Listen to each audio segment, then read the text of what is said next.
Now remember, I told you the best way of making this system, because it's going to be a very big system, is to make it in different modes. And we are done with the first mode where we connected the RAM, the program counter, and instruction register. Here is what we did in our previous episodes. So we have the RAM right there, we have the program counter, we have the instruction register, the bus transceiver, and yeah, we are done with the first part. Now we are going to go to the left side, where we're going to have the ROM and the power supply unit. So this is the circuit. I've just started it today. So here we have our ROM chip. It's an ART28664 ROM chip. I've not yet even programmed it. We are going to do that later. So I started with the power supply unit, where once I power on my circuit, sorry, I have to press this button for the rest of the computer to have power. So let me show you what I mean. So if I just power it right now, it has the power, but it has not yet released to the rest of the circuit. I just press this button.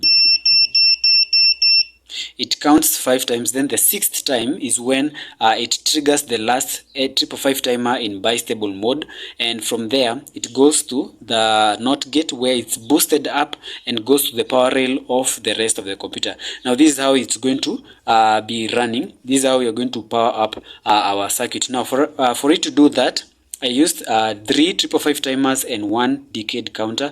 So this 555 timer is in monostable mode. This one is in astable mode. This one, this is the decade counter, the decade counter itself. It's getting its clock signal from this 555 timer in astable mode.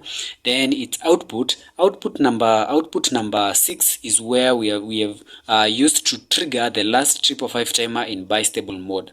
Yeah, later on I'm going to add the circuit where I'm going to connect this one. Then we can use this to turn off power to the whole computer. That's how we are going to work on this. Now from here it goes to the NOT gate. The NOT gate later on boosts the signal up, then it goes to the power rail of the rest of the circuit. Now this is just the start of our second module. From here we are going to continue to the control unit, and we are going to see about the control bus, data bus, and the rest part of our 8-bit computer. So stay tuned.